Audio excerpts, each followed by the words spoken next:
C10 Talk, episode 178. I think, yeah, that's it. Kevin Aguilar, Fuelish Media. Here we go. It's hard to hold somebody down that's passionate. I'm really passionate about this stuff. It's my life, and it's also work. I try to make the best of it, try not to make it too much work. Things weren't going that direction, and I'm looking towards the future and how we can share our automotive passion in different outlets. And I wanted to do this venture, and it's just the direction. It just seemed like the way that I needed to go. Damn, son. If you're like me and you want the best possible products for your build, Mar-K Quality Parts has you covered, from side moldings to bedwood and so much more. mar-k.com, and follow them on Instagram too. C10 Nation, are you looking to upgrade your power plant? Are you thinking about going with an LS or an LT-based motor? If you are, PSI Conversions is your go-to for your wiring harness needs. psiconversions.com/C10 Talk. Is your chassis wiring old and brittle? Does your underdash look like a rat's nest? Well, Painless has a chassis harness for you. Painlessperformance.com. That's painlessperformance.com. If you're looking for aftermarket parts for your C10 truck, Pro Performance is your go-to source. They carry the top brands for wheels, brakes, suspension, and accessories. Check them out on the web at azproperformance.com. That's azproperformance.com. Let me tell you what Melvin Toast is packing right here. I've got 411 Posi track out back, 750 double pumper, Edelbrock intakes, scored over 30, 11-1 pop-up pistons, turbojet, 390 horsepower. We're talking some bucking muscle. What does that do? Does that blow your mind? That just happened. Welcome to C10 Talk, your C10 truck podcast. And now I have a chance to be the best, maybe the best in the world. My old man is a television repairman. Got the ultimate set of tools. I can fix it. I said I got 50 cents in that jukebox, and all I can hear is your mouth clapping. You hear that? Here's your host, Ronnie Welch.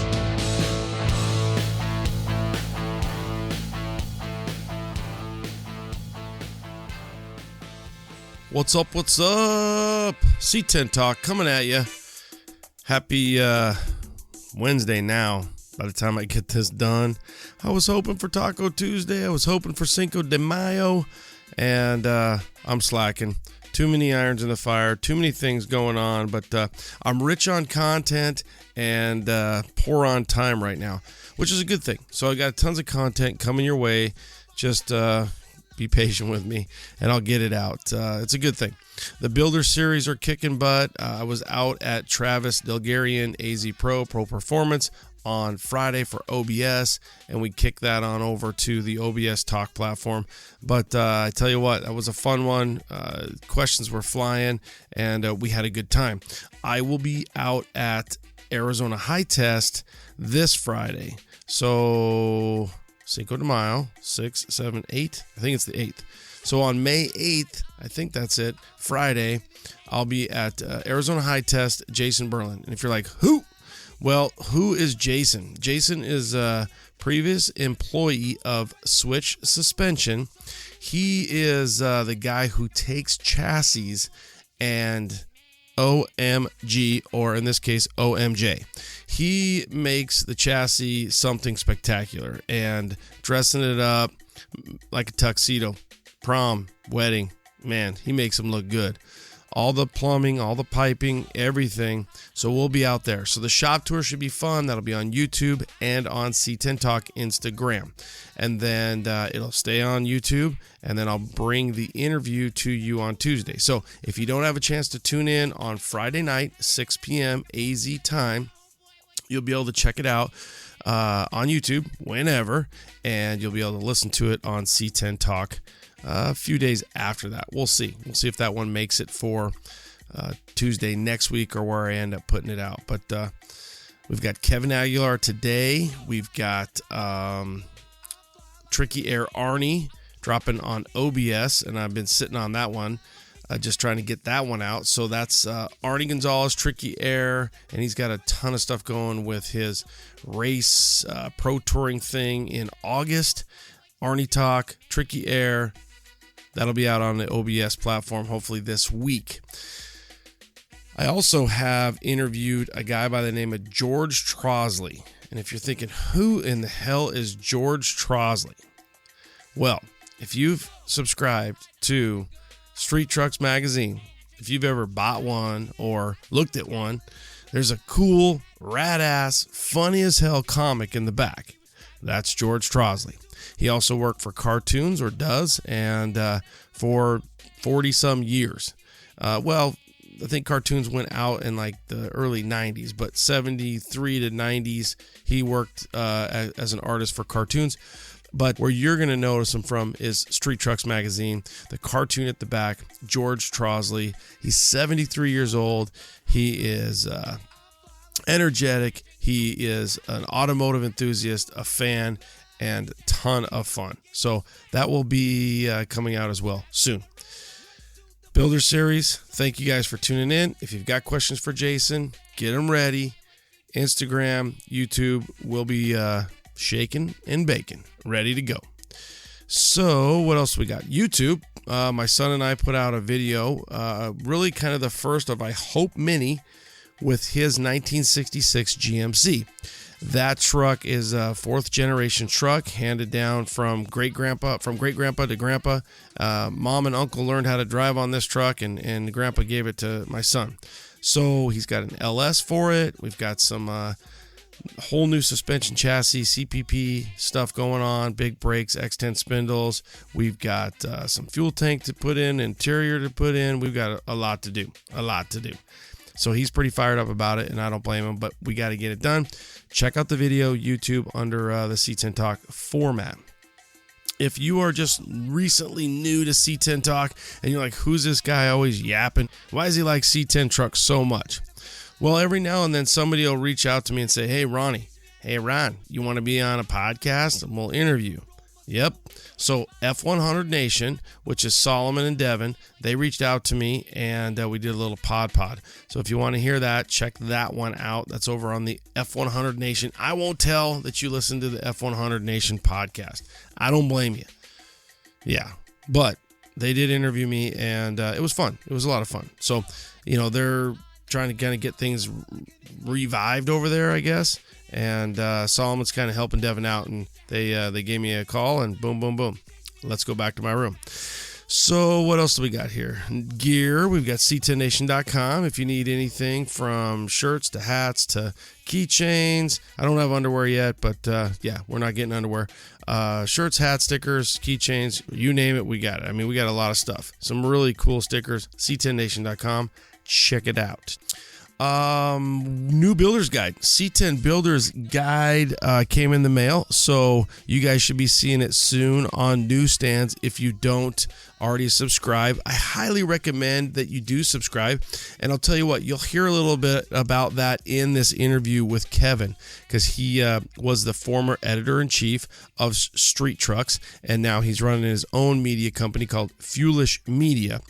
But they do have the little thing here where you can combine the C10 Builder's Guide with Street Trucks. So if you do that and you combine your subscription, you're going to get the C10 Builder's Guide, and it looks like, so you're getting that 16 issues. So you're getting 12 issues of Street, and you're getting 4 issues of C10 Builder's Guide, quarterly magazine, and you're getting it all for $30. I mean, you can't beat that. You really can't. It's almost like you're subscribing to one, you're getting the other one free. So that's engagedmediamags.com, engagedmediamags, plural.com, and there's a /combo_STCBG, which I'm assuming is Street Trucks C10 Builder's Guide. Just get online, www.engagedmediamags.com, and you'll see it there. $30, you get the 4 Builder's Guide, and you're going to get them a little sooner than everybody else. So that's the nice thing about it. Our buddy Ty Farmer, his 1985 C10 used to be a K10 converted. Yeah, converted to a C10 LST coverage. They did a great job along with Grinder. We got some our eastbound and down to the throwdown coverage. Tons of tech. They've got shop tour at Billet Specialties, some Grand National Roadster Show stuff. What else? I'm just kind of flipping through this. Some really good stuff. Some four-wheel drive stuff if you guys are thinking about going up versus going down. flipping through it, good stuff. And then, my favorite, the little article at the back. They allow me to do that. So I wrote a little article, and it's at the back. Reset, reflect, and remember. Because if you think about it, they hit me up, and I do this, and we had just cleared LST, and we were, thinking, dude, we're kicking butt, we're rad. And then 2 weeks later, the world changed. So C10 Builder's Guide, check it out. It'll be on newsstands soon. And if you want to subscribe, do that too. All right, guys. Let's hit a few reviews real quick and get over to Kevin from Fuelish Media. If you get the chance and you can, please take the time to give us a review. It definitely helps. And let us know how we're doing.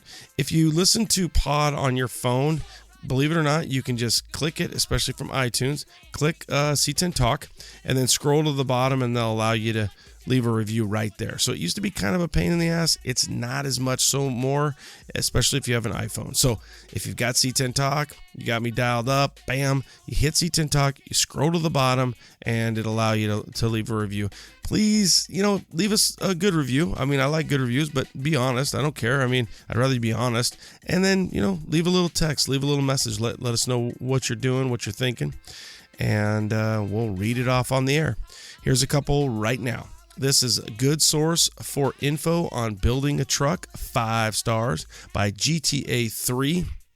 I have been listening to the podcast off and on for a couple years.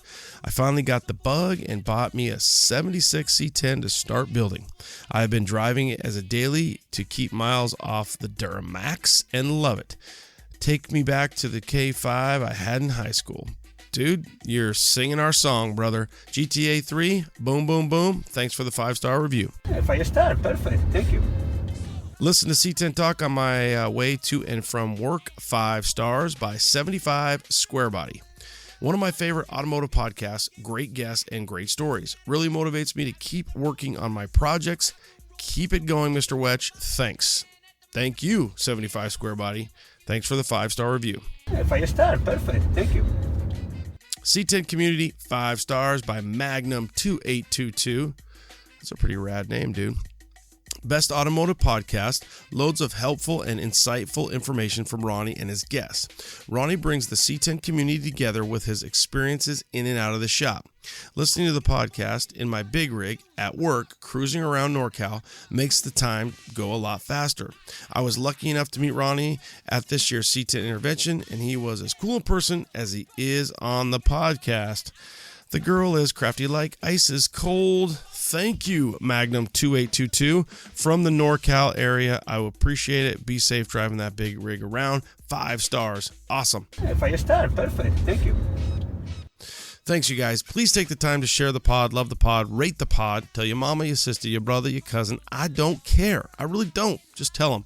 We got C10 enthusiasts a little bit here, there, and everywhere. So let them know about C10 Talk. And stay safe, okay? I want to be safe. I want to start going to shows. I want to start seeing everybody. I'm hoping LS Fest West in June is a go. And there's some shows in July and August. So things are starting to kick up. All right, guys, stay safe. Do what you do. Have a great week. Tune in on Friday. Builder Series. AZ High Test. Late. All right, guys. Continuing with the Riyadh series, and really honored to have this guy back on, Kevin Aguilar, who went over to Riyadh, but mostly I think we're going to talk about Fuelish Media and what he has going on. A unique guest because you're in a different capacity, Kevin, than you were last time that we had you on. We interact, we cross paths, we see one another at shows. You're moving, you're shaking. Welcome back to C10 Talk, brother. Hey, what's up, Ronnie, and everyone in the C10 world? Hope you're all doing well right now. They're doing great, dude. They got content coming out there. You know what? They got a lot of stuff going on. We've got media, we've got print, we've got digital, we've got YouTube, we've got pod, they've got Instagram, social media. They got a lot going on. So we'll hold on to that. Let's talk a little bit about what you've been up to here in the back half, because I've kind of thought about you and your experience in Riyadh to kind of wrap up my little mini series that I tried to put together. And I did that, and you and I have talked. I did that based upon, sorry, my desk. I did that because I just was getting a lot of inquiries. I do think it's cool that people trust, enough in C10 Talk to say, what really happened over there? And when you say really, it sometimes almost sounds negative, but it's neither here nor there. It's just what happened over there. You went from the media capacity. You didn't have any real skin in the game. I mean, you had your life. You went over there. You left your family. You went over there. And just tell us about your experience, because when I talked to you, it was awesome.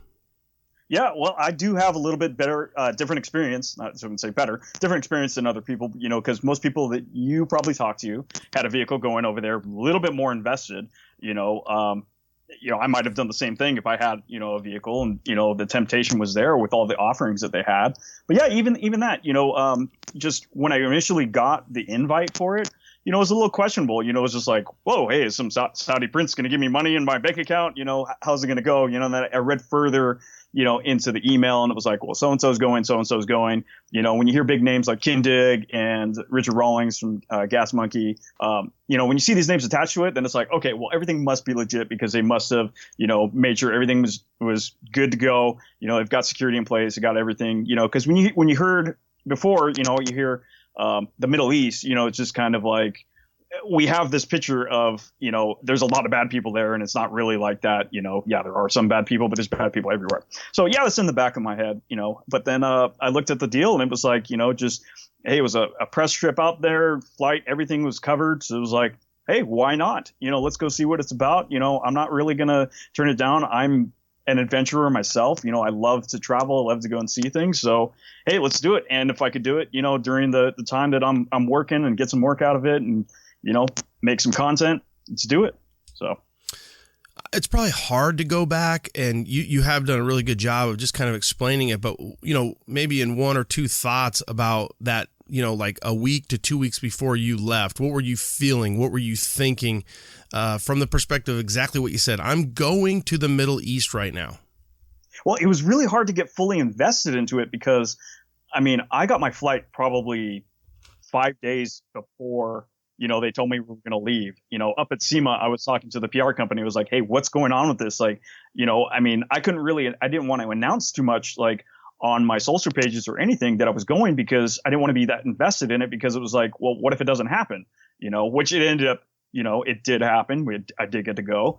But it was just kind of hard, because I wasn't getting too much feedback, and it was just kind of, just one of those deals was just kind of difficult, because usually you get more information ahead of time. You get information months ahead of time, and especially traveling halfway across the world. Yeah, you kind of think about it. So it almost worked better probably for you, because you're, like you said, not fully vested, and you're like, I don't have a lot of room or time to be angst about anything, because I don't even know what the hell's going to happen. I'm 5 days before I leave, and then, all right, now the hammer dropped. We're going, we're rocking, we're rolling, shake and bake. Here we go. Yeah, exactly. And then it was just kind of like a clean slate when I went. It was just like, well, I don't know what to expect. I'm just going to go. Just check it out, and then ended up on the flights with a couple of people that I already knew. So it was like, well, we were all in the same plane, had a couple of issues. We ended up getting delayed going to Heathrow in London, and then we ended up going to Istanbul in Turkey. And then overnight, we went from Istanbul to Riyadh. And that was kind of the weirdest part of it, because it was like we were in some country in the middle of the night. I have no idea where I'm at, really. Like, I'm not really big on geography. So, and everything's in a different language I don't understand, but a lot of it was in English, was translated, and they have a prayer before the flight. So I was like, whoa, holy crap, I'm like really in this right now. And I'm flying over the heart of the Middle East in the middle of the night, so it was kind of a, little bit of an awakening experience. And then getting off the airport and seeing, them dressed, how they dress in Saudi Arabia and everything, it's kind of, it took me back for a minute. But once I talked to people there, they were so nice. It was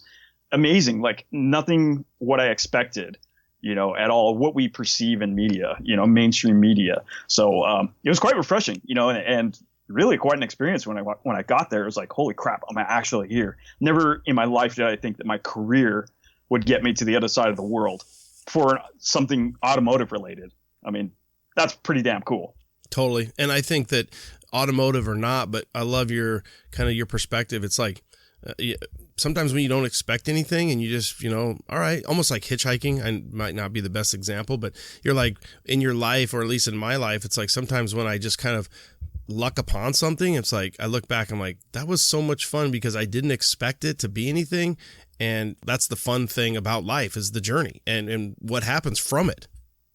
Oh, definitely. It's like the old thing of like, don't judge a book by its cover. It's like, come to anything, basically just a clean slate and just, kind of open to whatever anybody has to say, and just, have an open mind, Cool. Yeah. So you go over there, you were there pretty much the whole time, right?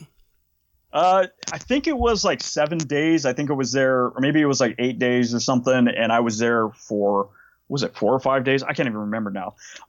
But basically I think we were at the show for 3 days itself. But I will tell you what, it was pretty crazy because, so I fly into Riyadh and it was like 7 a.m.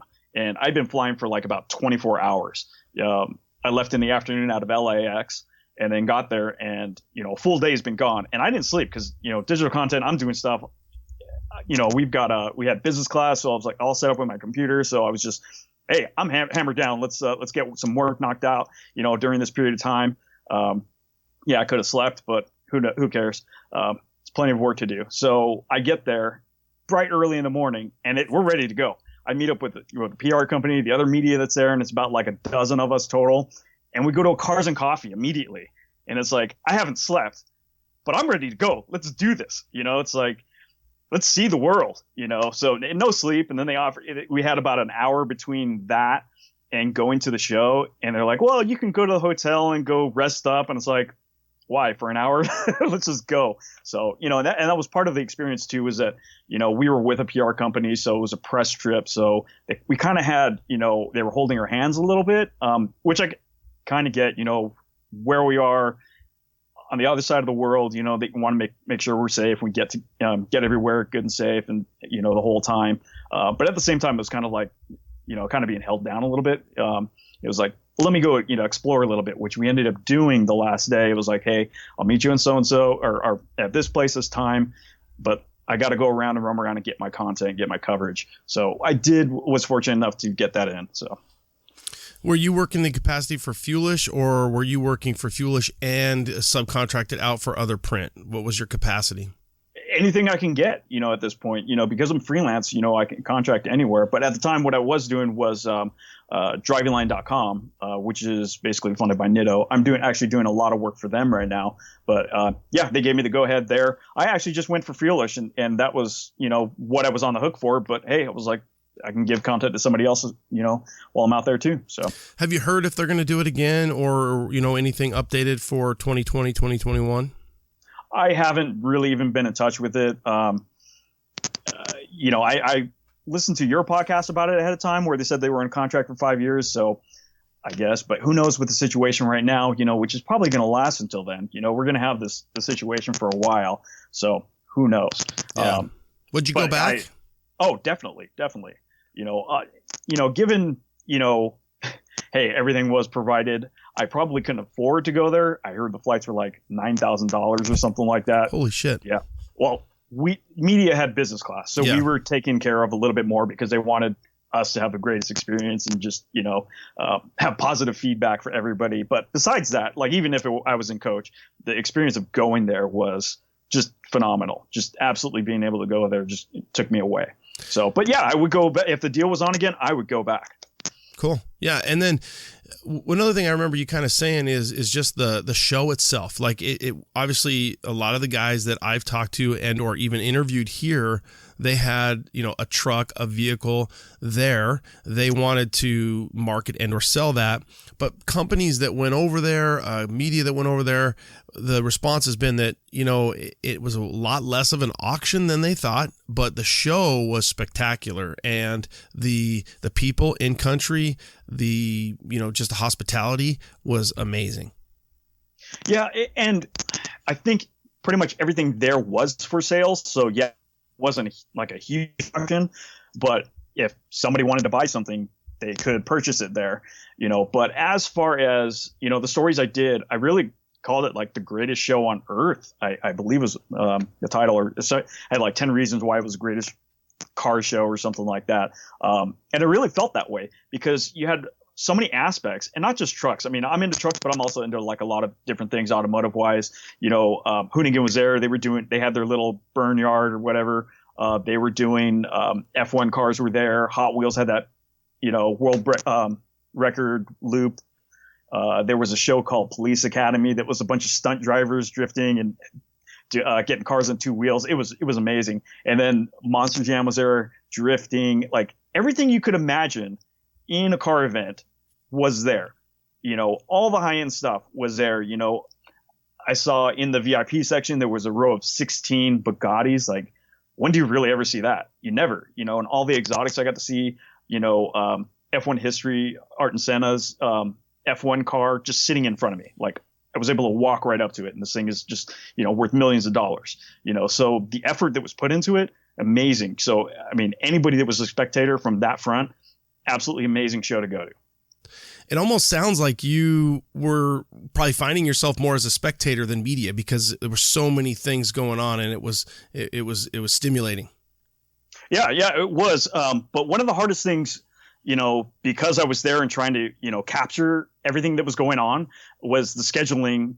I finally got a schedule and everything was off. So it was just kind of a little bit of chaos, but just hearing about how they organized it so quickly and all that, first time event, it's a very understandable that, how things went, that, the schedule wasn't there. There were certain things. I think there was supposed to be a pro touring track that never really took off.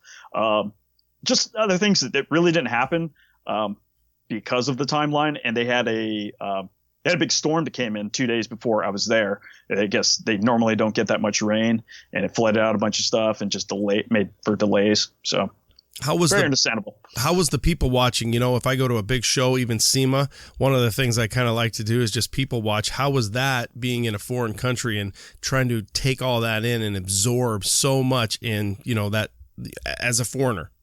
Actually, there wasn't too much people watching. Though there was a lot of people there, everybody's just the same. They all dressed in robes and headdress, and the women, they're covered except for their eyes. So really there wasn't much that you could look at, as far as walking around. So did the Americans, or all the tourists, or I get mostly Americans, did they stand out? Did you guys kind of stand out, like from the perspective of you weren't dressed and you weren't looking like the Saudis?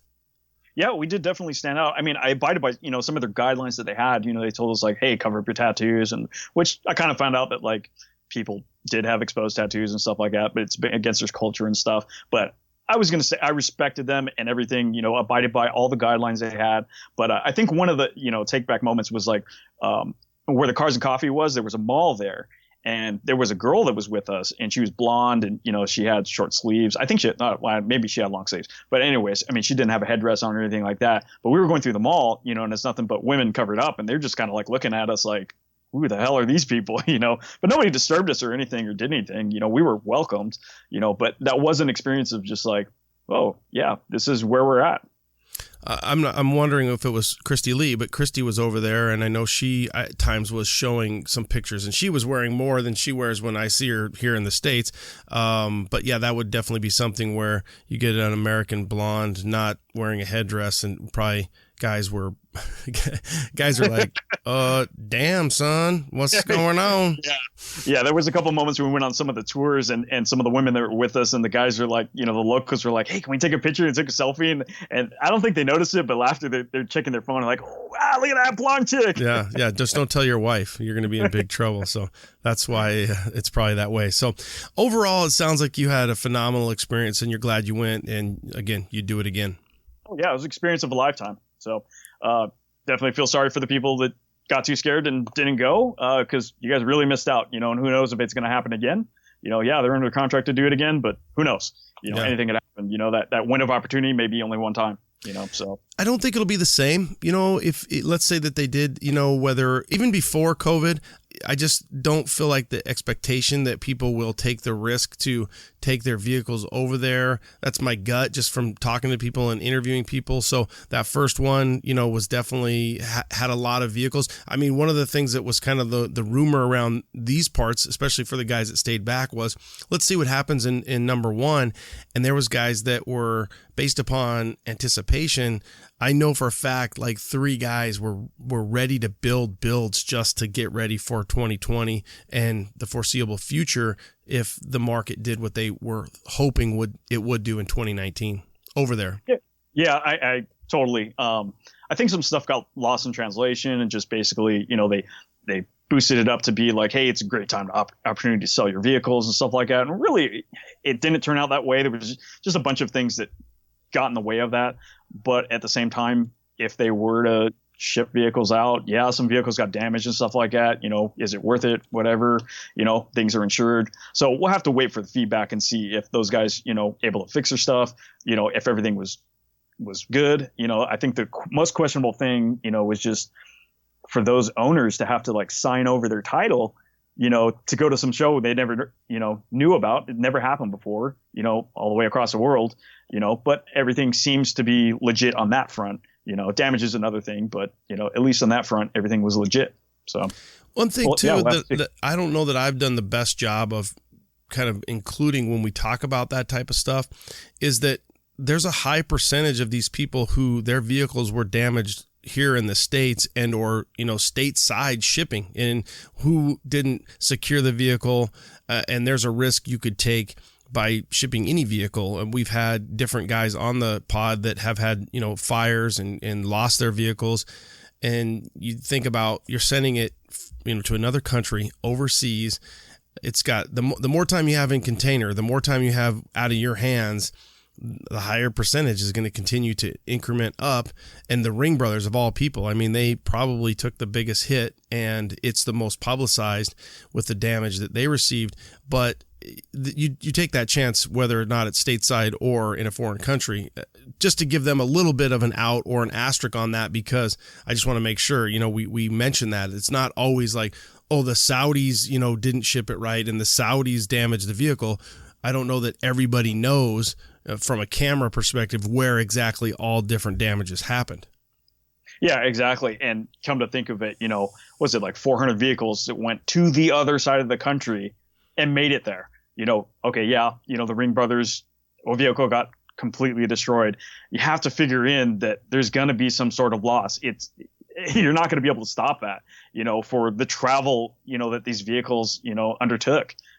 So I'm really not surprised. I just don't know, what else, whoever had whatever damage or anything like that. But yeah, it's not surprising that something's going to happen. Only time will tell if it continues, if it comes back. The one thing at the time was,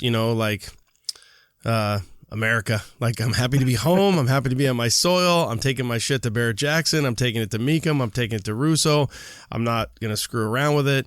I do think time will heal the wounds, and the money will always talk. If big money, things start to sell over there again, or if it changes, guys will reconsider it and be like, yeah, if the juice is worth the squeeze, if I got to, send something over there and I can get 40K, 50K, 100K more, let's do it. Let's take that chance.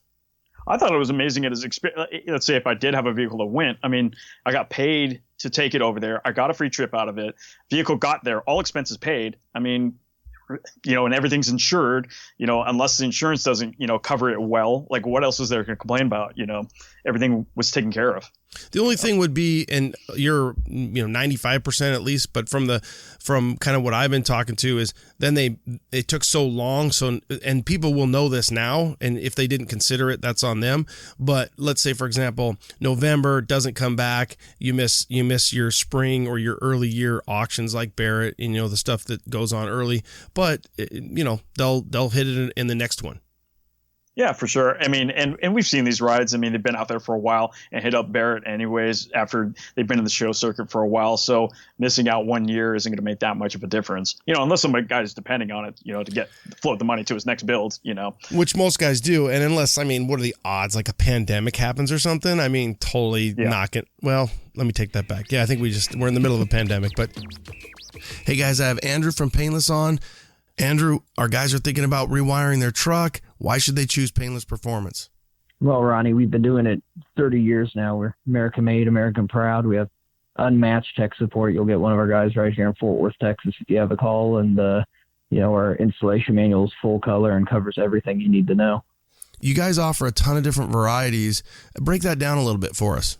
Yeah, so we cover everything from 63 to 87, specific C10 harnesses. It'll be, a little more plug and play for kind of a stock or lightly modified truck. But then for those real radical, smooth firewall, air ride, crazy builds, we have the Pro Series. It'll have all the connectors, terminals, everything you need, but you can custom fit it, hide the wiring, and build it to your build. There you go, guys. You get rid of that 40-plus-year-old wiring. You get easy-to-read printed wiring. Painlessperformance.com. They've got you covered if you want to go OG Classic or if you want to go something customized. Thanks, Andrew. Painlessperformance.com. Marquet has been in business for over 40 years. It all started in the original owner's garage. From humble beginnings of a couple parts in a garage to a 2-building manufacturing facility making over 6,000 parts, Marquet has grown to be one of the country's premier truck parts manufacturers. They not only design the products, but also design the tooling to build the products, guaranteeing quality control. They have made their original parts from the original trucks. Aluminum strips are double polished, creating a mirror finish, and crystal clear anodized. They use the highest quality, hand-selected show quality wood that will hold up over time. Why? Because it's kiln dried to precision moisture levels specifically for Marquet. They stock oak, pine, and mini exotics, guaranteeing extremely fast delivery. All parts are manufactured in-house in Oklahoma City, USA. They offer quality parts built by Americans for old American-made trucks. So when you're looking for body moldings, bed strips, bed wood, and so much more, think Marquet. That's mar-k.com. But let's jump over to what Kevin Aguilar, former editor-in-chief, Street Trucks Magazine, one of our Bibles, and what I always call the book based upon my first interview with you. What are you up to with Fuelish? And tell, the audience, tell the C10 Nation, tell the world about Fuelish Media and everything that Kevin Aguilar gets to do from a subcontracted private media guy now. Yeah, it just, everything is kind of turned upside down for me in a good way. I don't have my hands held back, in what I'm able to do. Some of the things I was doing before, was like, oh, I can't shoot this vehicle because somebody else, some other magazine is shooting it or anything like that. It doesn't matter to me now because I'm on my own and doing my own thing digitally, on social media and being strong there. So, the possibilities are limitless a little bit, especially in the world right now. And especially right now, digital content's taking off. So, and that was my main focus in doing everything was I thought, we needed better representation on the truck side in digital, so just going forward with that and good quality content, I just thought there was a good direction to go.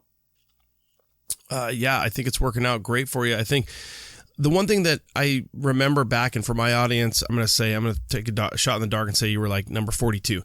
So back, over 100 episodes ago, but you are a guy who, in compliment to your work ethic, and you also not only like to work hard, but you like to grow from that media perspective. I mean, a guy who was, driving a school bus and then a few years later becomes the editor-in-chief of Street Trucks Magazine, which, that's our magazine. And to think of that, and then where you are today, you separated from Street. Why do you think you did? Were you being held back? Yeah, I was definitely. So yeah, getting back to it. I mean, I've been, worked at Sport Truck back in the day, Tailgate, early 2000s, stuff like that, and kept growing and growing. Yeah, I drove a school bus when there was no jobs, during the recession, and then came right back at it. And I led the magazine and had, I was put so much effort into it, was going further and kept pushing the boundaries and kept going further and further, and it just wasn't, my hands were held behind me, just, I couldn't really put up a good fight and get good content in, newer ways in digital.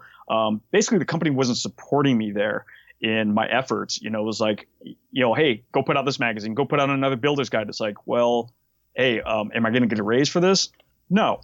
So what am I doing here? So let me, create something on the side, and everything went down with Street Trucks. And it was like, well, you know what? I had this idea. It kind of like happened at the same time. I had this idea for years, of going digital and just having, just more of a presence on social and doing stuff there, as opposed to a magazine, a print magazine, because, just thinking towards the future. And then I was out skating one day, I skate. I was at the off the wall skate park in Huntington Beach, and I was just hanging out there, and I was like, you know what, today's the day. I got to come up with a name. And I wanted something, automotive in the name, but I wanted to make up my own word, sort of. And I just came up with the name while I was skating. My mind was clear and everything. And I'm like, that's it. And this was 2018. And then everything went down like in a month after that. And it was like, well, I guess this is what I'm doing. This is perfect. It's perfect timing. I didn't expect it to be that quick, but it just went down that way. And it was like, well, 100%, here we go. And really haven't looked back since. I have no regrets about it at all. Yeah, it's cool to see that you haven't, and it's continued to grow for you. I almost wonder, once you came to that epiphany, the name, the idea, you're out on your skateboard, which we follow you. I follow you personally, so I know you skate, and it's a great way for you to just kind of relax and open your mind, especially from a creative perspective. If once you have that was like a personal way to, Dr. Phil moment here, a personal way to just, so you almost told yourself, I'm tired of the bullshit, or whatever it is. I don't want to paraphrase or, quote unquote for you. But it just allowed you to say, maybe if you hadn't had that idea, you would have, okay, I'll do what you need me to do. I want to keep my job. I have a house. I have a family. I have to take care of these things. But then it's like, no. Suck it street, or whatever, the way it went down. But it allowed you that freedom or that potential creativity. Like, I have an outlet here. I'm not going to be imprisoned or held down by you, and you're not going to, I'm ready to go.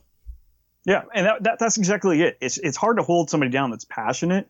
I'm really passionate about this stuff. It's my life. And it's also work. I try to make the best of it. And try not to make it too much work. But yeah, and I wasn't getting any respect over there about my ideas going forward, and really they weren't investing in me to go forward and doing it. It was like, hey, let's get another employee to help me out and do these other things that we can share, make that expense, very small or anything like that. But things weren't going that direction. And I'm looking towards the future and how we can, share our automotive passion, in different outlets. And I wanted to do this venture, and it's just the direction. It just seemed like the way that I needed to go. Yeah. And it worked out, and you made the right decision. Especially, if you look at print now, you kind of were at the beginning in the forefront of the Builder's Guide. I think Marcel and Jason were probably the first Builder's Guide, but you kept the C10 Builder's Guide going. But then you look at, what happened with trucking, what happened with classic, and then the digital perspective. I almost wonder if those other media formats, the big dogs were like, dude, look at what Fuelish is doing. We need to make sure that we are doing that as well. And back, in 2018, you guys were being asked to do it all. I've talked to Jeremy Cook. I've tried to get him on, I guess he's still the digital content guy over at Truckin', but the print guy is no longer. And he's just, I don't know at what level it was in confidence, but he was being asked to wear so many hats, just like you were back in, 2018 when you were the editor-in-chief of Street Trucks. Yeah, exactly. And it was like, yeah, go do this Builder's Guide and go do whatever. And it was like, okay. And my breaking point really was when I did F100 Builder's Guide, because it was like, hey, look, I didn't do the first C10. I did the second one of the Builder's Guide and ran from there. But I did the first F100, and from scratch, we, built that. And it was like, hey, look, we have a successful magazine that I created. I've worked on all these different titles. Let's up my position. Let's do something else to get some help. And it wasn't working out that way. I was being held back so much from, the possibilities or things that we could do, and to help the scene, and represent it, So take us back on that. I mean, in your journey with Street, the mag is still alive. Street's still alive. The Builder's Guide is alive. I feel like it's alive and kicking. They are getting ready to drop an OBS Builder's Guide, which is going to be the premier issue. So I think that level of engaged media is doing well. It appears to be doing well. What do you think was the downfall of Truckin' Classic and the 19 magazines that left? And what do you think will happen? Will there be more magazines that come about because of it? Have you been, approached about getting back into print? Not really. And I think some of the issue that happened was, so I was doing work with them for Motor Trend Discovery, whatever we call it. And basically I was an employee of Motor Trend, even contracted. It was kind of a weird deal how they did it.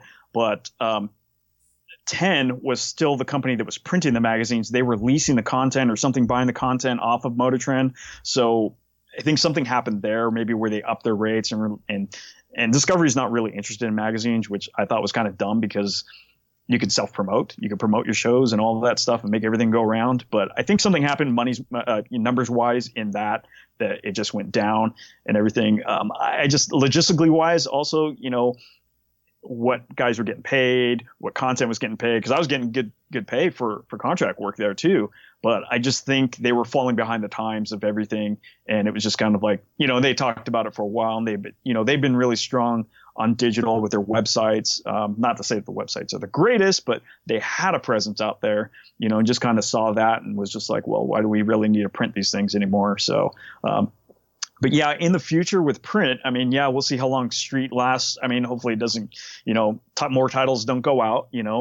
I grew up on print, all my life. Hey, back in the day, before we really had digital, it was like that's where you got your news. That's where you got it from. And I'm nostalgic about it, but at the same time, we need to move forward. We need to, we've got new ways to represent and new ways to show content. So we have to go forward. But what I do see in print is magazines like Wheel Hub, more of a coffee table book, collectible thing kind of staying around, because people are going to hold on to those because, they come out quarterly, kind of like Builder's Guide, comes out quarterly or whatever. And just, hey, you can keep it around for a little bit. Don't have to read it automatically right away when it comes out, and that's one of the things that I've realized lately too, is that, when I talk to people, like, hey, here's what we got going in the magazine or anything like that.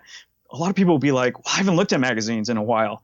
And it wasn't that they weren't interested in it. We're in a different day and age now where nobody really has the time to look at them, and that's a real struggle. I have magazine subscription myself that I love, some other things that I love to read about, but it's like, dude, with social media, we're checking it all the time. And that's the reason why we're not going to pick up these books and look at, even if we have the subscriptions to them, it's right there on our phone. So, that's what I see in the future is adapting to mobile as best as you can, because everybody's got a phone in their pocket. Not everybody has $5-10 to go buy a magazine or go to pick up something. It's in your pocket already.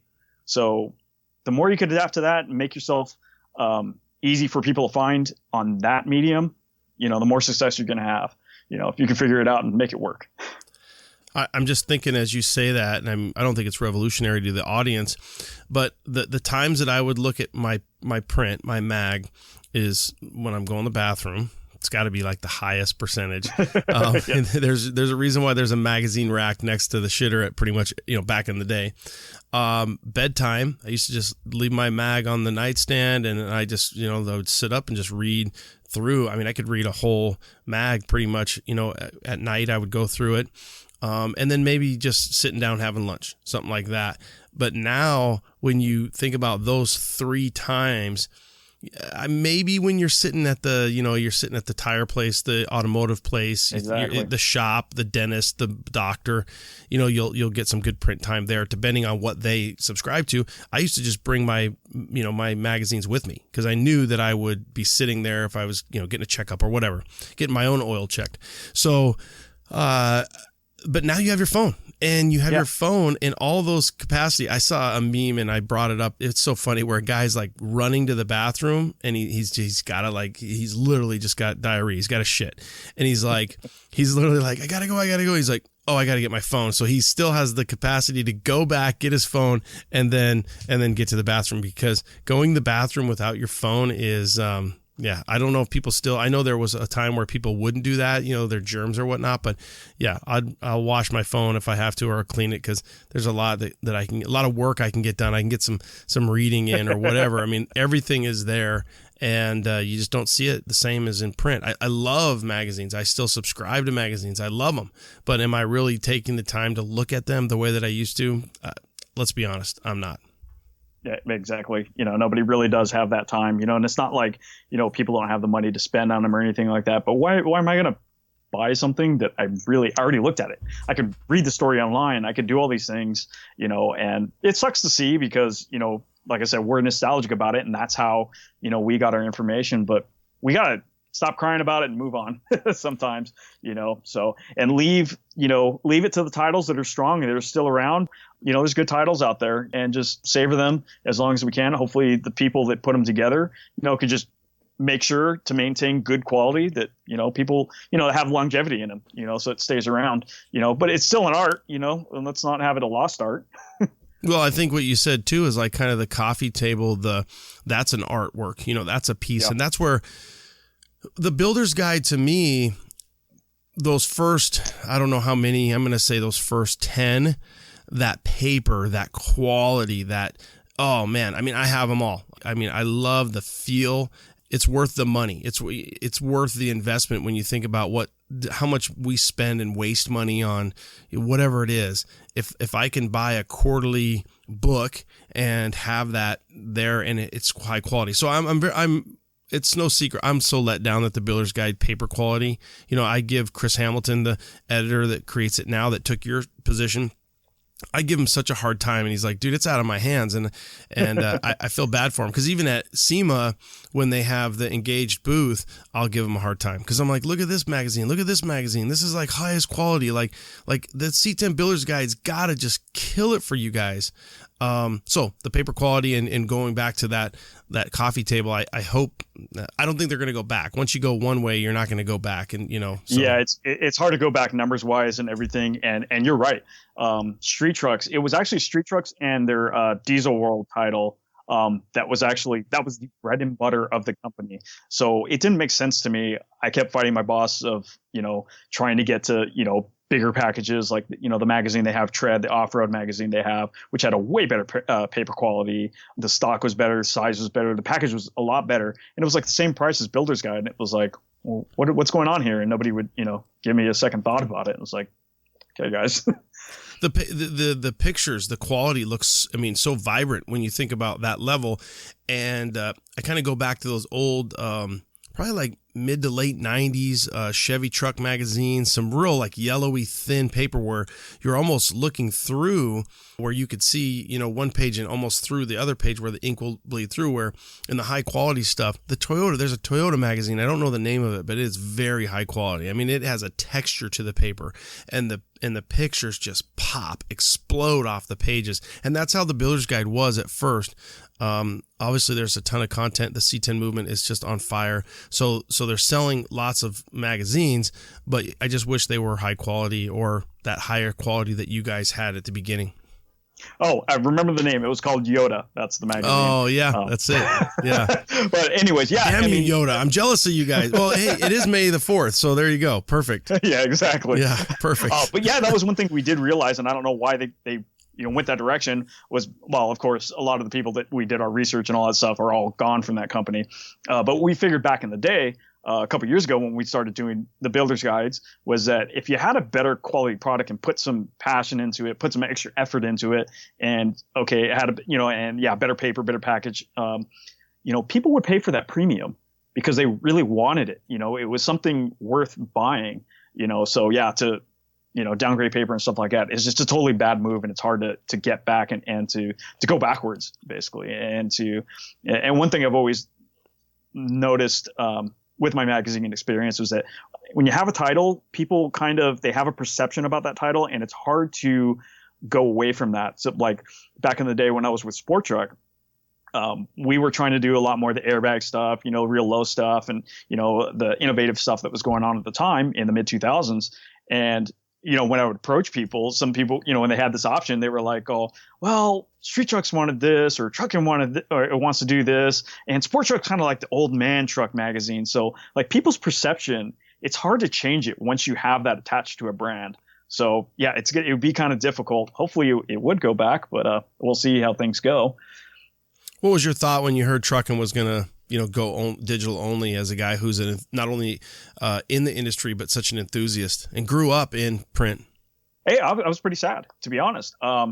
Even when I was at Street Trucks and being the competition magazine, like I never wanted to see that magazine go out, even though I was doing everything I could, which pretty much when I came into the seat, like we stayed on top of it and kind of killed the numbers versus them. But I never wanted them to go away because it looked bad for print and it looked bad for everything, just, things going out. And then people think, oh, well, there's less magazines. Nobody's printing it. Like now, they're gone. So people have less reason to go to a newsstand in their store, in their Walmart, their grocery store, or anything like that. There's less, attraction for them to go to that area because they don't know if it, there's a couple of magazines out now, who knows if their handful is going to be there, Did you guys have numbers on that type of stuff? Like Insider, like, hey, trucking's moving this, per quarter, Street's doing this, the Builder's Guide's doing this. Did you have, somewhat delayed numbers? And was that a discussion as a guy who was in your position? Yeah, we had numbers. We didn't have subscription numbers. And I think the 10 magazines had bigger subscriptions because they had deals where they would go to like they had independent contractors set up at shows where they would sign people up for subscriptions so that they can get, the advertisers can, get numbers. And so they would get phone calls and stuff like that.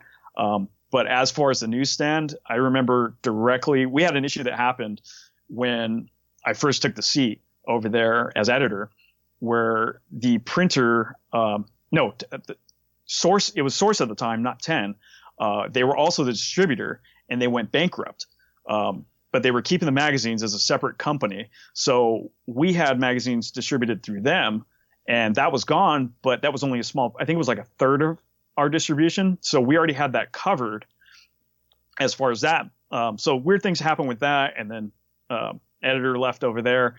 But right when that happened, Street Trucks was on top the entire time I was there with the numbers. Outsold them every single month. That was confusing. So you guys had a one printer that you were already kind of in contract. They kept printing, but then they stopped printing. So you almost like had two printers. Yeah. So yeah, there was distribution. Yeah. So Source Interlink, really what it came from, because I was there when at Sport Truck, it was Prime Media. Then it got bought out by this magazine distribution company called Source Interlink Media, or just Source Interlink. And then Source Interlink Media was the magazine side. Source Interlink went out of business, which was the distribution that bought those titles. And so we had like 30% of that was they were distributing, 30% of that they went out of business. So our current distributor at the time had to just increase at the time. So we lost out on one issue and that was about it. That makes sense. They had a hard time to catch up. So, I mean, that was part of it too, So a leg of Source was the distribution side. They said, hey, let's get rid of this. But the print side stayed alive. I'm going to blame all the little dickheads who come knocking on my door and want to try to sell me. I'm a starving kid. I just moved here from Iowa and I'm going to sell. Dude, I have literally been scammed by that. It's funny. I tell, my wife, this is back in the day for the young guys that listen to this pod. There, some of the things that you're going to miss out on in life is where you could buy the tapes. You'd get 10 tapes for a penny and then you change your address or something. So that's one thing. But people would come around and they would knock on your door and then they would say, you're going to get all these magazines, you're going to get them for free. And then I even remember like writing a check because I was a print guy. I still am. I mean, I like print. I like the the mags. Great research for me for doing what I do. And there was people that would go around door to door knocking and they all came from, some other area and they're, somebody's driving them around the neighborhood and it was just such a scam. Do you have any of that in California? Did you ever experience that? I don't think so. My name is Jamal. I used to be addicted to drugs. That is exactly okay. Now it's the truth is out. You guys probably Source Media set that shit up. And that's what you guys were sending Jamals all over the world to get jackasses like me to freaking write a check for and overpay for magazines and keep it going because that shit was going on. You obviously know more about it than you're leading on because it happened. So I don't know. Maybe there's that wasn't on our front. I mean, like I said, at the Source Interlink or 10, how they had it set up with like subscriptions and stuff like that. Yeah. We weren't on that end. Editors are on a totally different side, don't know anything about it. But I would see it at the shows. They'd have guys and have incentives. Hey, get these subscriptions for like $5 for a whole year or something like that. So I don't know the legitimacy of it, but Hey, it is what it is. Street was running a thing while you guys were there, and it was an absolute, it was value packed on top of value. Is you would get to renew your Street for, let's just say $30, $33, and you were getting 3 free builder's guides. You'd get the builder's guide for free.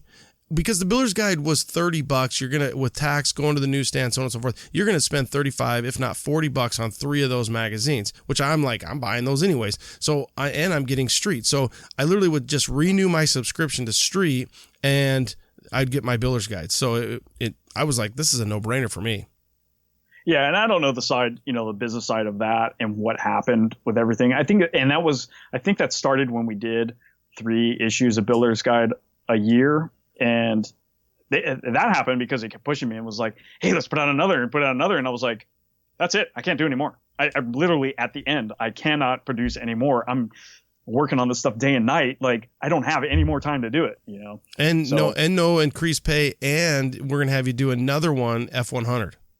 Oh, yeah. And do some social media. Drop a photo on there. It's like, that's not how social media works. My boss used to tell me that all the time. It's like, yeah, drop a photo on there, the latest cover and whatever. It's like, no, you have to tag people. You have to be integrated into social media. You can't just put a photo on there and expect it to get crazy numbers and to really, for everybody to see it or anything, especially now with the algorithms and everything, it has to be set up. And I would tell them, hey, look, it takes at least 30 minutes to put a good post together. It really what it is. It's like the minimum, to transfer a photo, get it to your phone because it's a mobile app, everything, just all the things that tie into it, have a little bit of a story in there, something to interest people instead of just putting a photo on there.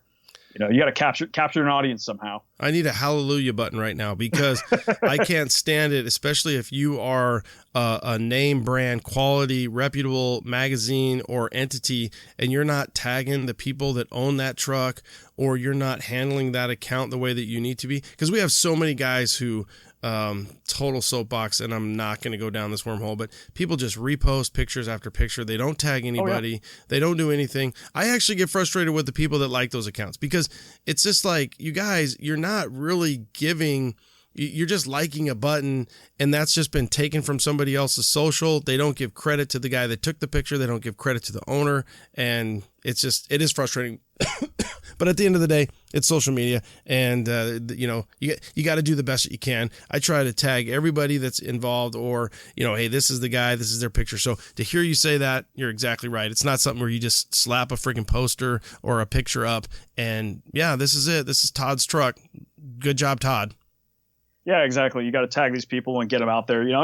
That's the only type. Any way they're gonna get their joy out of it. It's like, hey, some whatever page posted a photo of it, but they didn't tag me, so it's like nobody really knows who it belongs to or anything. They're just looking for a little bit of credit. Mm-hmm. Just like, hey, I built this truck. In this new media, it's like you got to cover that base. Totally. And it's social media too.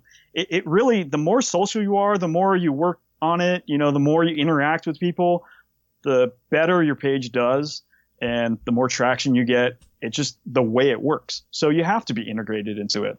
So I don't understand how some of these guys, maybe they're boosting their numbers somehow, but that's kind of gone away too, because that was kind of the olden days of buying followers and stuff like that.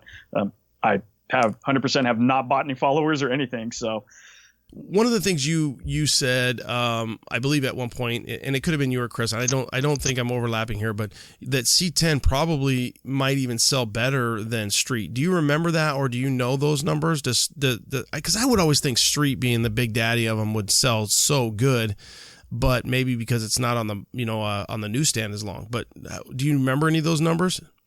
Yeah, and it's. More of, going back, comparing apples to oranges, basically, because with the Builder's Guide, I used to love working on that magazine for the simple reason, as a creative person, I had a few months to put it together. So I could, take my time.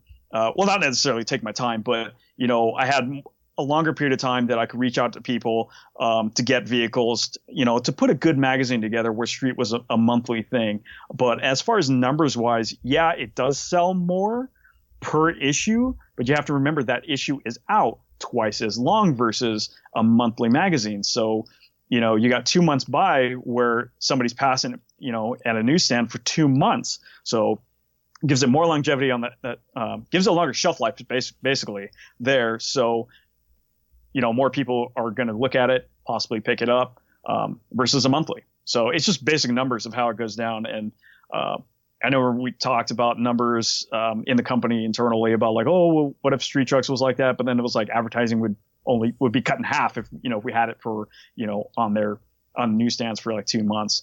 So it just didn't work out that way. But I like I said, apples to oranges, totally different cases. C10 per issue does sell more, but overall, Street Truck sold more overall. Yeah. Did you find that people still bought a lot from newsstands? C10 Nation. Let me tell you about my buddies Travis, his dad Jack, a.k.a. Dad, and Nick. They run Pro Performance, AZ Pro Performance. They're active in our community. They're C10 guys. They're always working on new stuff, like their new suspension line, React Suspension. They're master dealers for Dakota Digital, Bear, Boyd Welding, Vintage Air, and many more. They're C10 specialists and stock many fast-moving products backed by their stellar customer service. Not only do they sell C10 parts, but they live and breathe C10s and are very active in our community. Like I said, look for them at your next truck show. Nick might be there if they let him out, but usually Travis and his dad, Jack, and they want to talk to you and help you out with your C10 project. Follow them on Instagram, Facebook, and you can also check out their Facebook group called C10 Addiction. So check them out and let them know that I sent you. Hey guys, I've got Bobby from PSI Conversion on the phone looking at LS LT based motor swaps. Bobby, why should we choose PSI Conversion? Ronnie, our harnesses are made right here at home in the U.S. Our product lineup includes the early 90s Gen 2 LT motors, Gen 3, Gen 4 LS VotorTech motors, and Gen 5 LT and LT4 packages. We have transmissions ranging from automatic 4, 6, 8 speeds, and soon to be released our new 10-speed, in addition to all the manual options out there. Wow, you guys cover everything. How do you deal with the intimidation factor when a customer is doing their first LS or LT swap? Great question, Ronnie. But the thing is, there's nothing that we haven't seen here in the LS and LT world. If you grab almost any motor out of a junkyard, you want to Frankenstein a build together, or even supercharge it. Leave it to our sales team to help guide you along the way to the products that you need for your restoration. We have over 10 years of experience in the market, a tech department that is available to help troubleshoot and diagnose any issues or questions that you have along the way while installing your PSI products.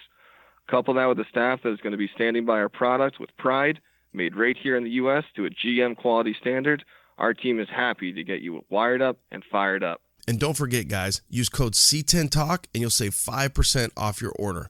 PSIconversion.com. PSIconversion.com. You want to save 5%? Use code C10TALK at checkout. Thanks, Bobby. Did you find that people still bought a lot from newsstands? Let's put it this way. If you want some hard numbers, our good selling issues were like 15,000. So, and that's another reason why I wanted to go into the digital world and do more of it, was that, so if I have a really good issue that, my company's praising me about, like, oh, you sold 15,000 copies this month. I'm at 85,000 on my Instagram right now. So that means 85,000 people, or roughly about, let's say even half of that, or 2/3 of that, are viewing my stuff twice daily, because I do 2 posts a day. I'm getting more traction or more people following that on that platform than a single month, ever. So on a daily basis, I'm getting more than I ever did on a monthly basis.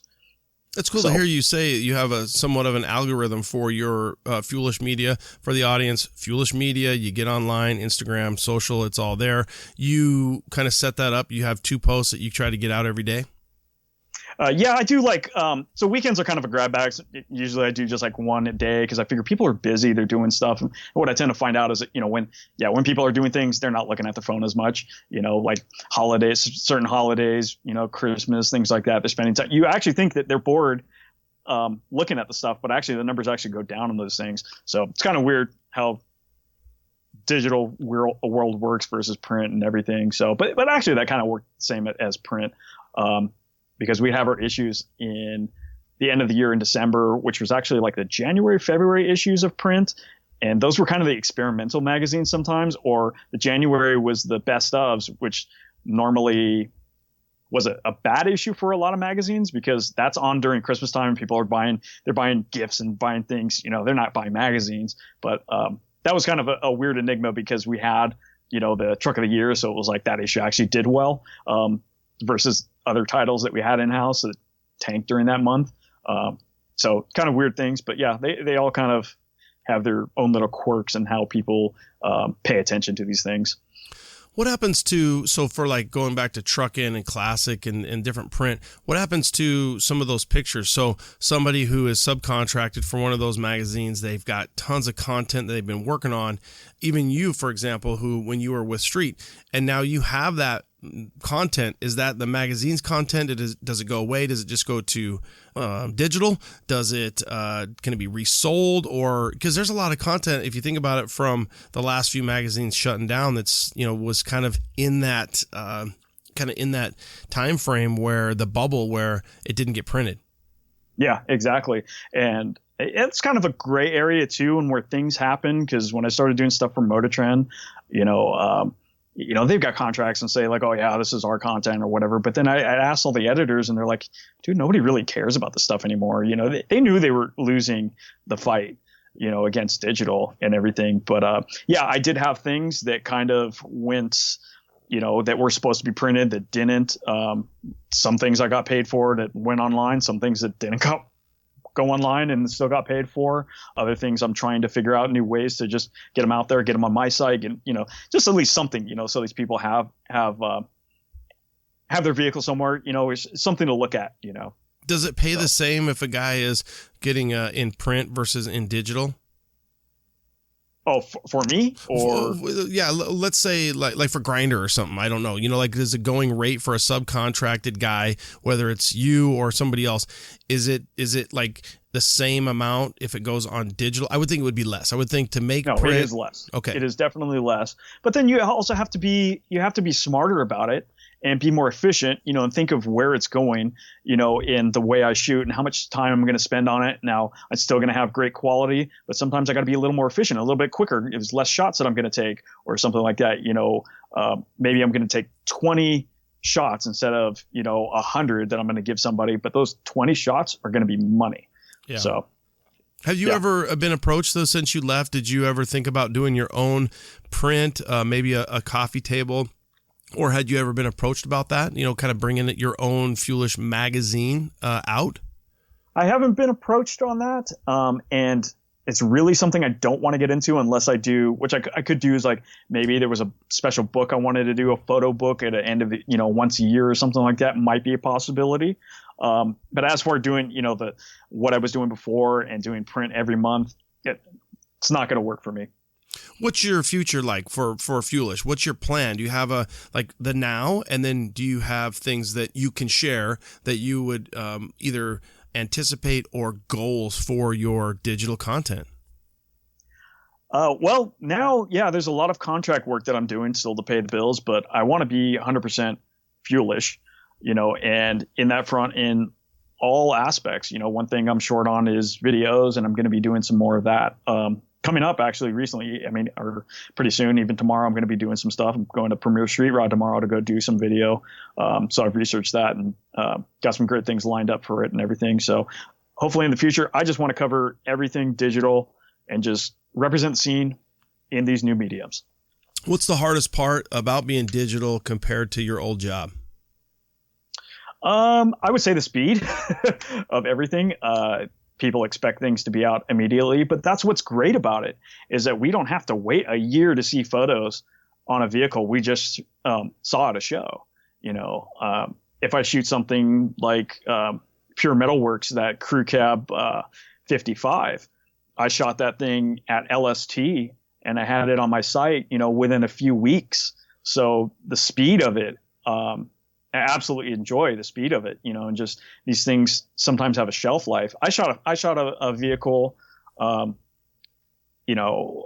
SEMA one year for classic trucks, and it never went on the cover. And it's been like 2 years now. And it's like, well, it's gone. That peak of interest is gone. So that's something that we all have to deal with nowadays with digital. We have to adjust to that. So, but it's exciting, for all of us that have it on our phone and are looking at it, it's there, as long as we can get that good quality content, and I'm trying to, be a part of that and try to help out and try to get quality content on there quick so people can see it and just, appreciate these vehicles or anything or stories or anything.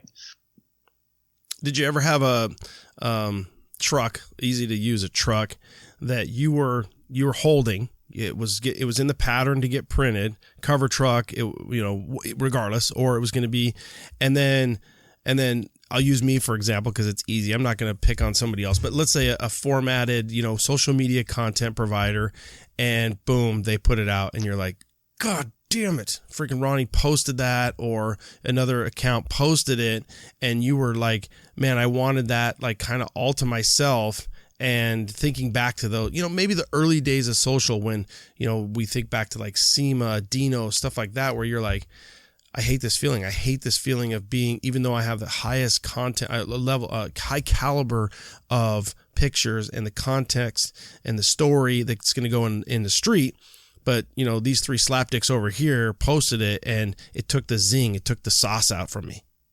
Well, it was a couple things. So, I mean, going back to the magazine days, like, yeah, we didn't shoot something that, another magazine shot, because it's just kind of old news, so in that aspect, things were different. And for me now, really, I find that with the numbers, it doesn't really matter as long as, if I have my own original content and the quality is pretty high, it's not really going to matter, because I have a little bit of, a bit of a rotation, stuff goes on there, months down the road, you'll see it, but you'll see it in a different fashion, different photos that you didn't see before or anything like that.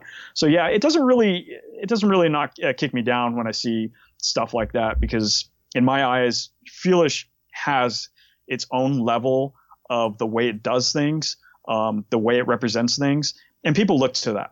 It's not just, somebody just took a photo on their phone and posted it up. They want to, see all it could be, see it in its greatest form, in its best light in photos and everything. So, yeah. And you've built it up to, it is like a digital magazine. I mean, if you guys, for the audience, follow his Instagram, and you'll see that content. You do another thing too, where I do try to do this on The Nation a lot. I try to split my photos, give them 2 views. You do a really good job of that. Are you getting all your content? It's all yours, or it's stuff that you've shot? How do you get all your content? You have a ton of content. Yeah, well, I'll shoot my own stuff, and yeah, I've got a few friends that have shot things, and I work deals out with them and everything. But going back to what you were saying about, which kind of took me about it being kind of like a mini magazine, and that was kind of my goal in the beginning, and still is that you'd see a photo of a vehicle, and you're like, well, I want to know more about it. And yeah, you can leave a comment. Maybe somebody will, comment back and, answer your questions or anything like that. But I like to have some information in there. So I like to have a little paragraph, maybe a few sentences, at least one sentence saying, who owns it and whatever, and what it is you're looking at, because like I said, a lot of these accounts, you just get a photo and it's like, I've got nothing out of that, except for some visual eye candy. So yeah, that's been a little bit of my approach, but not too long, because it's social media. People want to look at it quick. They want to get, they want to get it quick, so, and that's where my website comes in as another platform for me, that I finally launched this past January and finally got off the ground. So we can do those expanded stories. And so, when I've got links, whenever I do something on there, I'll do a full post about it. And then it's like, you want to read a little bit more of the full story, it's on the website. So I've really been working on that. Just for a platform, just for everybody, to have a landing page, for people to go an expanded version of what we do. And, and tell you what, I want the website to go even further, even though I know more people are looking at the social media, and it's always going to be that way because more people are going to be on that platform.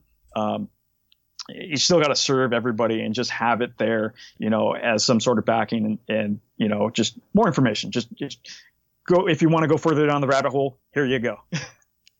I think you have definitely built that up too, where you, I wonder, do you kind of, from a cognizant perspective, are you like, I don't know if I want to put that on my social, because you have set us all up for very high quality stuff. So do you ever get to a point where you like, I don't know if I want to post that? I mean, I'm not trying to be negative, like snobby, but it's like I get a ton of people who send me stuff that I'm like, I am not going to post that. Like, hey, will you share this? Will you do this? And I'm like, no, my audience has a level that they expect for me to post, especially on the Nation. I try to really keep high quality trucks, high quality pictures, not cut off. And I feel the same about Fuelish. When I look at a Fuelish post, when I follow you, you've set us up, and I don't want to see anything that's not spectacular. Yeah, exactly. And I don't take owners' pictures. I've just dealt with that for a long time, even in magazines and readers' rides. And, these guys aren't photographers, but if they have a quality ride, I will try to get something set up where we can share it, or if somebody else could shoot it if I can't get to it or anything like that, and that's, really what I want to go in the future is to fully be like what the magazine was and have a great network of contributors coming in to work together and to help the whole thing out, to help grow the brand and everything and help the movement and everything, so yeah, I mean, we do get that, but it's got to be high, it's got to be that high caliber. Yeah, continue the movement, really. You know what I mean? Just kind of continue that lifeblood. Do you find that you travel less now or more? More, actually. More because I'm not just kind of right now of where I'm at, and it's mostly me doing a lot of the stuff. So now I have to go out a lot more, but I don't mind it. I'm an adventurer. Yeah, I mean, going full circle, that's exactly what you are. What do you think is the biggest challenge then, like for the anticipation of the future of digital to keep up and that speed? What's some things that, a goal or two that you have for Fuelish, really? It's just getting information correct. That's one of the downfalls that I see of digital media is like everybody's got to have it first, or they got to have first crack at it. But it's like, you get the information correct first. Yeah, you might want to attack it. Be the first to get it up, but get the information right. Don't tell the wrong story. Get the right information. Yeah, you could put something out and then it's got the wrong information. You can go back and change it all, but I'd like to have it right the first time. I've done it. I've got it wrong, and the audience has called me out pretty quick, which is cool that people see things. There's sometimes running really 3, kind of 4 accounts. My personal account, I don't really count that, but running OBS Talk, C10 Nation, and C10 Talk, I have gotten a few things wrong, and the audience has usually called me out. I try to fix it if it's fixable, but sometimes I'll just delete it. I won't leave it on there, and that doesn't happen that much, but it is not a fun feeling. I do take pride in getting my content right.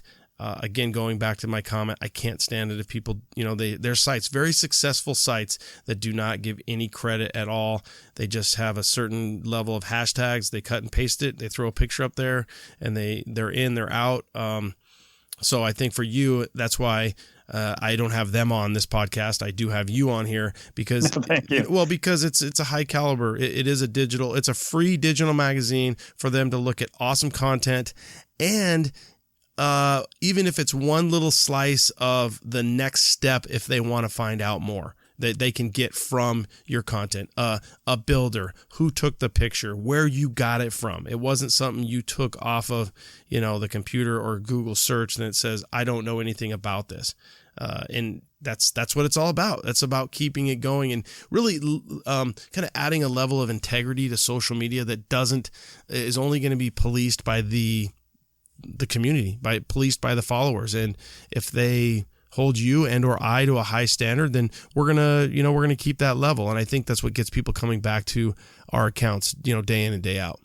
Oh, definitely. And there's rules in there that, you can't, you have to have ownership of these things and everything. And, really people could police them, but they're not being policed. But I just tell people, it's just things that are frowned upon that we don't do, not giving credit, and doing these things. And, when it comes down to it, when I get corrected and, I'll correct it and then I'll make a comment about it or something like that saying, hey, I'm sorry, didn't know, I tried to get this information correct as best as I could. But I don't delete the stuff. I rarely ever delete anything that's on there because I want people to see, hey, look, we're genuine. We make mistakes. A lot of times we don't, but we do make mistakes. So yeah, there's a lot of good things to be said about that. Yeah, and Yeah, it's good. We do make mistakes. People, and I do think it's social. People are probably maybe even a little less or more, I should say, forgiving because it's, they're in and out. They're not gonna just sit and freaking focus on, a mistake. And a mistake comes out in print. That's bad because there's no unprinting that, Yeah. And I was fortunate enough that I think I maybe had maybe one mistake in my entire time. Ooh, what was it? Tell us. I don't even remember. Oh, come on. I know you remember. You probably have a picture of it and you have it framed up. Actually, I think it probably was when I was freelance and not even when I was actually there. Yeah. But, So you've had an amazing career when you think about the span of print, and I would compare it to almost really nobody in the sense from the truck world because you started out, such a young green intern journeyman style guy. You went all the way to the top of really the Bible Street Trucks editor-in-chief. Now you're running your own digital. What do you see in the future? Do you think there'll be more print magazines that evolve and that kind of take the place of, are there people out there? I mean, this is somewhat rhetorical because I do know of one magazine that's going to come out, that's looking to come out. Do you think that there'll be more print, and is print completely dead? I don't. Like I said, exception to those coffee table sort of books, I really don't see it being feasible. And why I never wanted to go into it, it's so hard to start and to get into it. And there's so many different levels of it. It's really hard. And I commend anybody that does it. Really, hell yeah, go for you. I mean, even if you fail at doing it, I mean, hell of a job for getting into it, because we've had magazines like that, that have come and gone. But yeah, I don't really see it in the future. And really, who knows with, the current situation with the coronavirus, the pandemic, I don't see as many people going up to pick up print, which, kind of sucks. Let's keep magazines alive as much as we can, but at the same time, I'm looking in my direction. So. Yeah, exactly. I have them scheduled, ironically, and this was not, I did not have this set up this way, but I have Classic Truck Performance. It's a new content. Delmo posted about, let's say a month ago, and he was going to be on the first cover of this magazine. So I reached out to these guys, and they're either going to be next or they're going to be next. And we'll find out. We'll find out about their trials and tribulations and what they're doing to bring this new content and this new print magazine media out to the community. And it's obviously just classic truck, so that that gives you so much more. But it's just the way that worked out. So we'll see what happens with that. And I do feel like I thought there might be one or two magazines. Somebody even reached out to me and they're like, you should do a magazine. I'm like, dude, not even no, but F no. I have the attention span of a monkey. I cannot, I do the best I can with the pod. I do not have that. And that's kudos to you to manage the way, and all the guys that were there before you, from Travis to Jason to Marcel to Brian McCormick, to everybody who's done everything that they have for print and gave us. That's the thing that really hurts my heart is, you gave us something so awesome and something every month to look forward to and enjoy. And if you took away print for the last 20 years of my life, 25, even 30 years of my life, dude, it wouldn't be the level of life that it would be.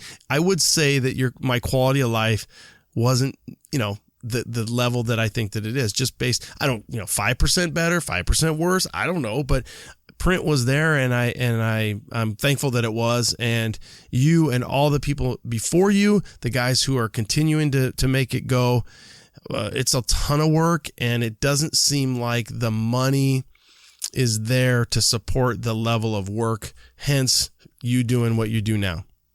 Exactly. And you talk about new books coming forward or anything like that. It's difficult. It's investment. And let's say, even if I have the money myself, it'd take a lot personally. But even if I went to a company and said, hey, look, let's do this, they're probably not really that interested in looking at print media anymore, and taking on new magazines and starting something in this time, in this day and age. It's really tough, to survive. I think that we saw it for a while, but I think what if somebody does, or there's new print out that's going to be successful, like Driveline, I feel like it's subsidized or it has a parent that's using it for a marketing tool as well. So it's not just a, street that's out there representing multiple different companies and multiple different trucks. Like Driveline, they are doing, and I'd have to think as I'm thinking about this, there's other companies that have, Costco probably is one of them. I mean, I get a Costco magazine all the time for free and I flip through it, but they're pushing Costco and Driveline is pushing Nitto. And so there's a company there that is the parent that's paying for that. That's a lot of P's. And that's for a podcaster, there's a lot of P's there, and I have to watch my P's of my pronunciation of a podcast and a print magazine. Yeah, no, I mean, but even, like take Street Trucks, when I was running that or any of the magazine, really it was still a big marketing tool. We had our advertisers and, these advertisers would whine and complain and you know what? Hey, they were paying the bills. So when I shot something, I would focus on their product a little bit more, and I was still giving out, just, a good story about the person that built it and the vehicle. But, some things got highlighted a little bit more because, somebody was backing that, so yeah. It's just how the things run, how these things run. I do like working for Driveline and doing this stuff. And even though everything is Nitto based, I can get away with some things within a few parameters. And it's still a great little format or little thing they got going on. Because, I mean, there's a bunch of enthusiasts there and they're still all about automotive and, and they're passionate as well. So it's just a different platform, is all it is. So. Yeah. How does that magazine come out to go forward? I'm not too sure. It's mostly their website, but the magazine they do at shows, which the shows aren't happening right now. So there's another thing. Seeing, where they're going to distribute these things, print wise and everything. So there's a lot of question marks right now, but, like I said, I just think digital, it's going to get out there, especially now, everybody's looking at these things. And who knows how long this is going to last, so, being fully invested in digital, I think is just a winning formula right now. So. Isn't it funny? We were all at LST and you and I were hanging out a little bit, and it's just funny to think, not funny, it sucks, but that we for me, Eastbound and Down to the Throwdown, an event that we've put together, tried to get you involved and come, but you've told us to suck it. You're like, no, I'm not doing it. But oh, come on. Well, I did. I mean, you've been invited a few times. Yeah, it's a tough thing. And, and to be honest, back when I did have a lot more time and, when I was just starting out and we did, when Greenville was a thing, and I'll tell you, I just posted up about it like maybe a few weeks ago, and some old photos that I found, and God, that was an experience of a lifetime driving out there, but I was younger and had more time to do it. I would love to come out. So much for the adventurous that you say that you are, because you don't even want to go. I mean, Yellowstone, but yeah, that's neither here nor there. I give him a hard time every time because I'm trying to get, because I like hanging out with Kevin because he's a good dude. But to think that we, I guess a few months ago, we literally made the trek and turned around, came home, we saw each other, and now that's it. That was the last big show. Hoorah. Big hurrah. We got, yeah, exactly. We got, and it was like the best kind of send off possible. It was one year at LST where it didn't rain. It was sunny outside, nice and warm. We didn't have any of the issues with mud or anything like that. I could do my feature shoots, I'd get coverage and do all these things. And all of a sudden the world went to hell. Oh, it did. It just went. And you're right, man. It was such a great, it left us such a good taste. For us, we got to make the trek home, and we made it home. And you did, my buddy Goose, Chad Goswick, CA Goose, you did a 62 GMC Clifford. And now it's already, we've seen it. We've seen your article. It looked great. He was stoked. Everybody was stoked. We had so much fun. And it was funny because I remember we always try to stay a little later because I try to get, maybe an interview or two with the awards. And now I'm like, see, you guys, you had to get home. You had to get out of there. Exactly. And now that even that 6 hours you wish you had back, that you got to hang out, because we usually drink a beer, load up the truck, talk to the guys that win some awards. I know you always hang out almost even for a day, if not longer. Good guys, SEMA. That's where you're getting a lot of phenomenal content. And so it's like kind of relishing that, to think, Yeah, those extra days. And it's a little bit serenity because it's just you and the guy with the truck. It's just you and a few people, and you're lining all your appointments up. That's probably one of the funnest parts for you as an enthusiast and, a guy who's in media. Yeah, that is absolutely the greatest part of what I do, is that, at least for me, is that I'm not just a spectator. When I get to go to these events and I get to talk to the owners, anybody can talk to them, but then, I ask them, let's go do a shoot, and they're down for it. I get that one-on-one with these guys and the vehicles that other people don't get.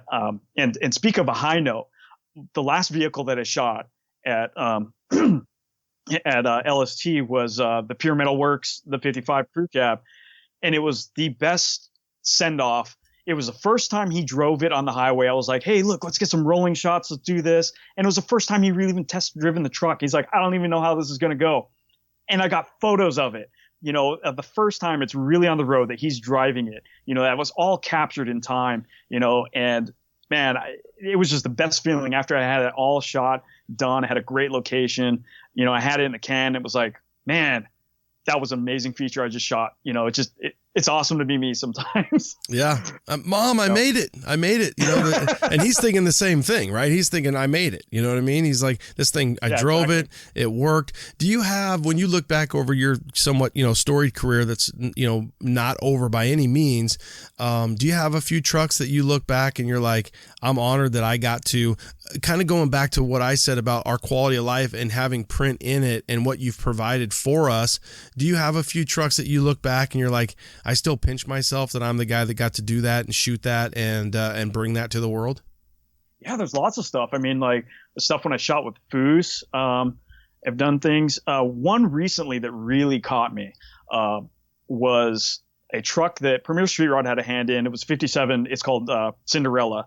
And the owner, I talked to the painter. It was in so many different places. And I finally caught the owner, and he's like, hey, come down to Santa Monica. We'll shoot it there. I go there, and, all the parking lots are full. There's nowhere to shoot. And he's like, I'm a part of this, club that's down there, kind of like a high society sort of club on the beach, a sports club. I think it was something like that. Is it like a Catalina wine mixer?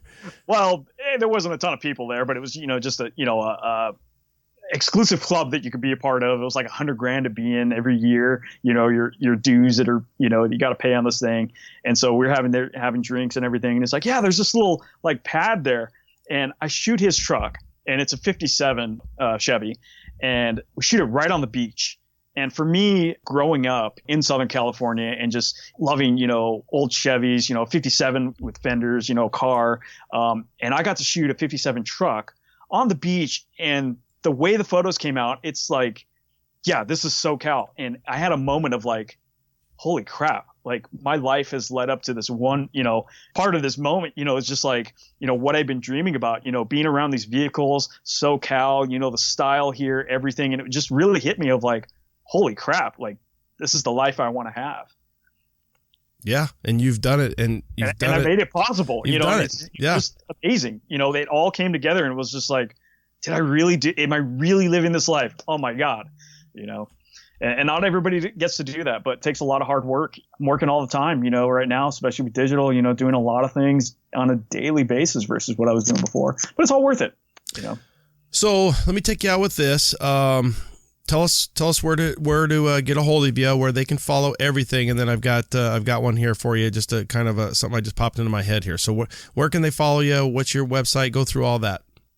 All very easy. It's all Fuelish Media. Instagram's Fuelish Media, @Fuelish Media. Website is FuelishMedia.com. Facebook's Fuelish Media. YouTube, it's all under there. I have a Twitter account. I don't update it as much, but Twitter doesn't really seem to do much for our scene. So, but yeah, that's where you can find me. I would say Instagram is probably the highest priority on my list. So if you want to see the latest of what I'm up to, head on to the page. Yeah, or your website, like you said, you're going to continue to try to build that up. That's what's cool when you come up with your own word, blending words together. Fuelish, you can get those domains and lock those all down. So that was kind of a cool thing. That's probably one of the things I'm most proud of is that now, if you just search the word that I made up, Fuelish, it is the top hit on Google. So the first thing you're going to hit is my social pages and YouTube. Then you're going to find my website right under that. Some other people have used the name. There's some other websites, but to finally actually be up there where you search just the word, not even Fuelish Media, you just search Fuelish, Fuelish, you'll find me. Cool. Yeah, that is cool. And that's a cool content. Obviously, you're a branding guy. You're a marketing guy. My question for you is, what's going on with your truck? Because when you were at Street, we got to see a lot more of you and your truck, and we haven't seen that because you just don't post as much. Oh man, that's a sore subject. At least for a little bit. So after Street, I was daily in my 62 GMC, and just so many things had happened from dailying it and sitting in traffic. It just needed some love. And at that point, I'd spent so much time working on Fuelish and building the brand that my truck sat because of these issues. And I would look at it all day and just be like, man, I want to get that thing back on the road. And finally, after about 8 months, the thing's sitting there, took a couple weekends out, got everything hammered out. So it's running and doing great now. So maybe we'll see some upgrades in the future, hopefully, but just to get it out. Well, and didn't you, I think in that time you got in an accident, somebody hit you or something? Actually, that was at the time when I was at Street Trucks, and this was actually goes back to how of a a-hole my boss was. So I'm on my way to work, and it was like our deadlines were there, and I had everything covered. Everything was going to work out, and I got rear-ended on the freeway. It was a rainy day, and punctured my gas tank, so I got gas leaking all over the place. I was able to get back home. I text my boss, and you expect the first thing to be out of courtesy of like, oh, are you okay? No, I get hey, get back to the office as soon as you can. Like, holy crap. That's when I knew, I was, working for the wrong place, but yeah, stuff like that did happen. I can't even imagine what happens if a fuel tank is punctured in California. I mean, that's got to be like a first alarm hazmat call. Comparatively. In Arizona, they're like, nah, your fuel leak's fine. It'll go into the environment. Call one fire department. Nah, that's fine. In California, it's got to be like a first alarm hazmat, full out response, cancer, E85, whatever the hell we read on every label. I'm joking for all you California guys, just kind of rubbing it in there.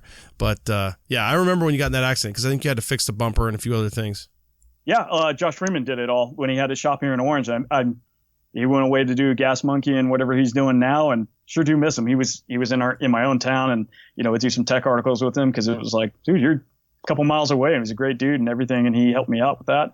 Did a 6772 rear conversion on it and the bumper while I was at it. So, but yeah, speaking of, like, I love CHP, but they're always there when you don't need them, and when you do. Something like that. And it was raining too, so you never know. I mean, you really couldn't even tell, Yeah, where's this rainy fuel going? Well, kind of a perfect send-off there. He's there when you need him. If you want good content, you want great content, you want a photographer who has mastered his craft, a guy who learned how to shoot, and we've talked about that in your previous episode, that you take great pride in your photography. I will say that that's where I always think about, and I can almost tell, certain times where I look at a picture and I'm like, that's an Aguilar picture, that's a Kevin picture. Even Brian and I have talked about it. He even kind of gave you kudos, Brian from Grindr. He's like, Kevin really helps me try to, learn to take better pictures. He took the pictures from Yellowstone that were in Street, and I've got some amazing pictures I can't wait to drop onto the world from Orange Slice that Brian did take. But again, he gives you kind of praise for that and helping him, and your content, your pictures are, they're way, way, way up there. Well, thank you. And speaking of Brian, he did a great job on your truck. It sucks that I wasn't able to. I would have loved to have shot it, and did everything that he did. But you know what? To fill in, he did an amazing job with it. Absolutely glad on how that turned out for you, man. I'm going to send you the pictures of Orange Slice because I don't think you've seen them. And ironically enough, that's funny because I didn't even really think about that. You and I probably tried to hook up almost at least a year, maybe a little bit more. We talked about shooting it where you shot Dimples, Tino, Max built Tino Garza's truck, and that required me to get so far, over into Cali And then one time I was coming back from Brothers and we were thinking about that. But again, you usually stay late, shoot a few trucks. I had to get home. So it just worked out. You know, Brian and I went up north for Arizona. It was a beautiful day. It snowed on us in Arizona, of all things, because we went about an hour north, so kind of up in the mountains a little bit. And it was one of those weird things. Again, I didn't expect that much. I wanted it to work out. I couldn't believe that it was snowing, but the sun broke and the sun kind of melted and everything was perfect. And Brian did what he did. And I love reposting those pictures. And I will always have those pictures. Obviously, for my audience, for you, Yellowstone is, got a little place in my heart. And for us to kind of capture that. And my son was there. He helped us, create the shot and the lighting and everything that went on. So it's funny how things just, work out. Oh yeah, exactly.